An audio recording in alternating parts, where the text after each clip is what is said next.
안녕하십니까. 자, 여러분, 바로 앞 시간 마지막 설명이 그 9페이지 오른쪽 그림 3개가 있죠. 그 중에 마지막 그림입니다. 세 번째 그림. 그것이 바로 뭐냐면 A에서 C로 곧바로 넘어온 중간생략등기의 그 효력은 어떻게 되는 것인가.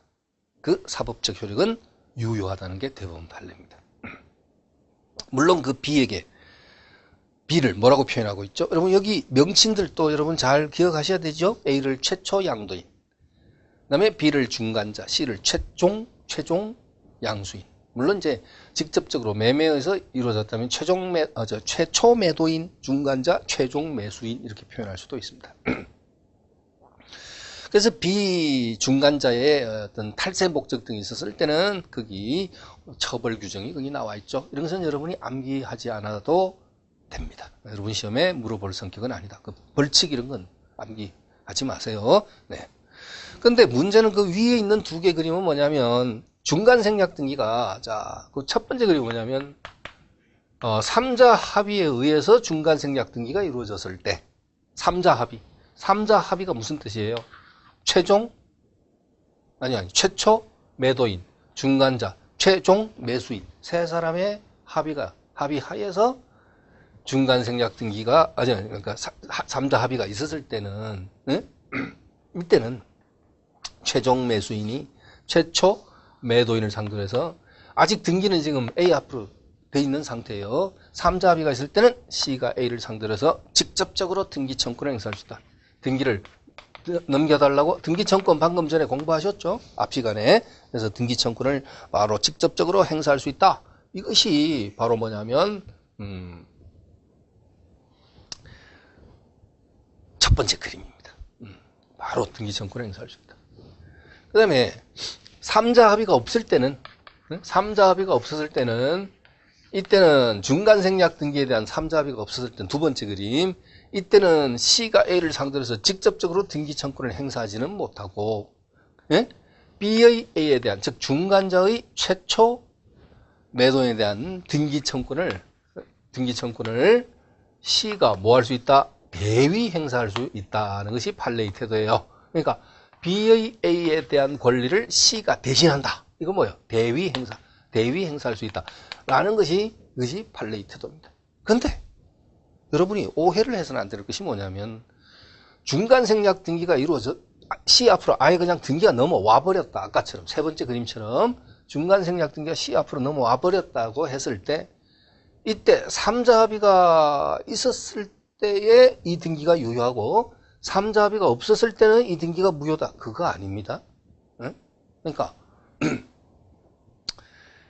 중간생략 등기 B를 생략시키고 바로 A에서 C로 등기가 이미 넘어와 버렸다면 3자 합의가 애초에 있었느냐 없었느냐를 묻지 않고 중간생략 등기는 그대로 뭐하다고요?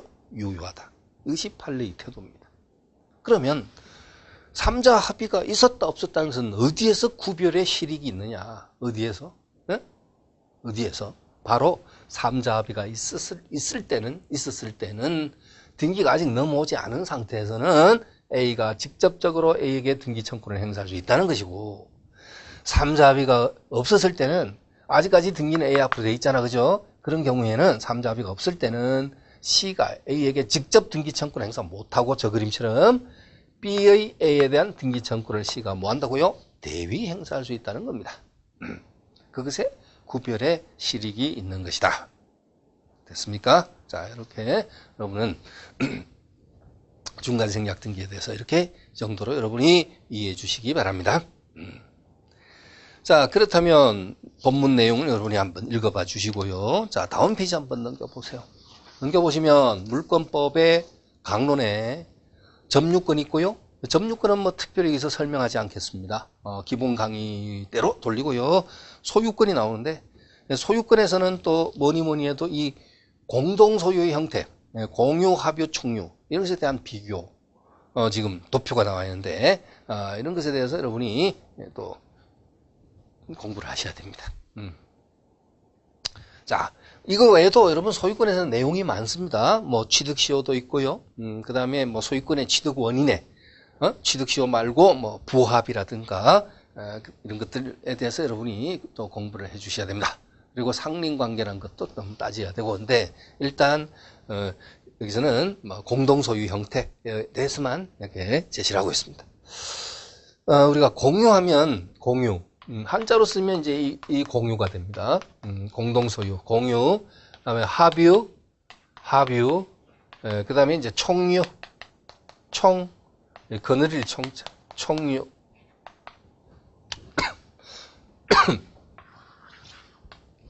이렇게 해서 세 개를 우리가 이제 공동소유. 근데 뭐니 해도 가장 시험 문제 빈도가 있고 출제가 잘 되는 것은 물론 공유입니다.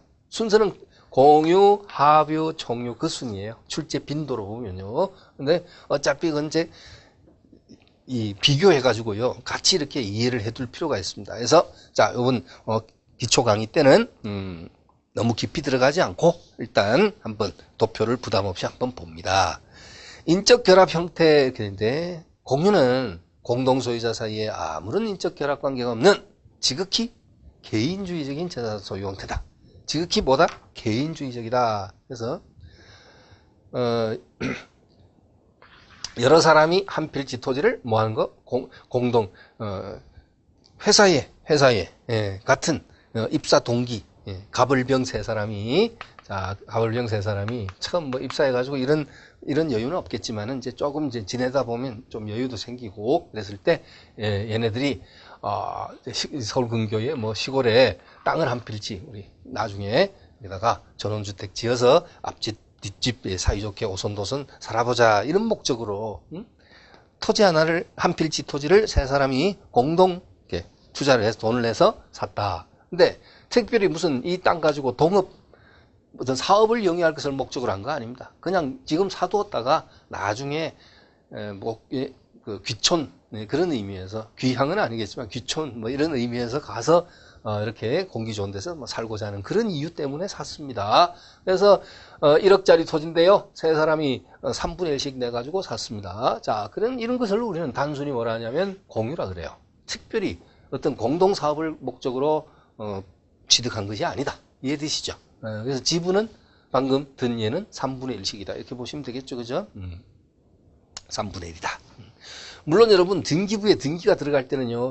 이렇게 분수로 이렇게 등기가 되는 거 아닙니다. 예를 들면 전체 몇 제곱미터 분의 몇 제곱미터 이런 식으로 등기부에는 지분이 등기가 된다. 이렇게 볼 수 있죠.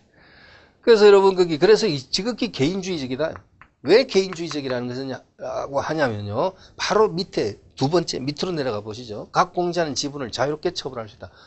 그렇죠? 그러다가 뭐 한 사람은 뭐 예를 들어서 그 다른 회사로 갔습니다. 그러다 보니까 안 보면 멀어지잖아, 그죠? 처음에 뭐 입사 동기로 같은 회사에 있을 때야 뭐 매일같이 얼굴 보니까 그렇지만 다른 회사로 한 사람은 스카우트해서 가버렸어. 그럼 뭐 2년 3년 지나면 좀 소원해지잖아. 그렇죠? 그래서 이 병이 난 그냥 마침 또 돈이 필요한 사정이 생겨가지고 자기 지분 3분의 1을 정한테 매도. 자, 이건 여러분 뭘 말하는 거죠? 지분 처분이에요. 자기 지분을 처분하는 거. 이거 어때요? 자유롭습니다. 이 지분 처분할 때 다른 공자의 동의를 받을 필요 있느냐? 전혀 요하지 않습니다. 그래서 개인주의적이고 지분 처분은 자유롭다. 이 점에서 즉히 개인주의적이다. 이렇게 표현을 하게 되는 겁니다. 자, 세로로 하나만 더 보시죠. 분할 청구라고 있습니다. 공자는 서로가 서로에 대해서 공유물에 대한 분할 청구를 행사할 수 있습니다. 분할 청구라는 것은 뭐냐? 우리 쪼개자, 나누자 이 말이에요. 분할하자. 분할 분할하자. 그렇죠? 그래서 한 필지 토지가 분할 청구에 의해서 세 필지로 나누어지는 거예요, 여러분. 예, 그래요. 그래서 언제든지 분할 청구하여 공유관계를 종료시킬 수 있습니다. 자, 그 다음에 여기까지 일단 봤으면 합유도 한번 일단 그까지 한번 볼까요? 합유는요, 그 조합체의 재산 소유 형태다 이게 됐죠. 조합체. 예. 만약에 가불병 세 사람이 이번에는 사례를 달리해서 제조업을 할 목적으로 무슨 제조업을 하겠다를 목적으로 이 서울 근교의 어떤 뭐 경기도 쪽에 공장 부지를 공동 투자를 해서 공장 부지를 매입해 가지고 공장 건물을 지었다. 그건 여러분 무슨 재산이냐면 합유 재산이랍니다. 합유. 예. 분명히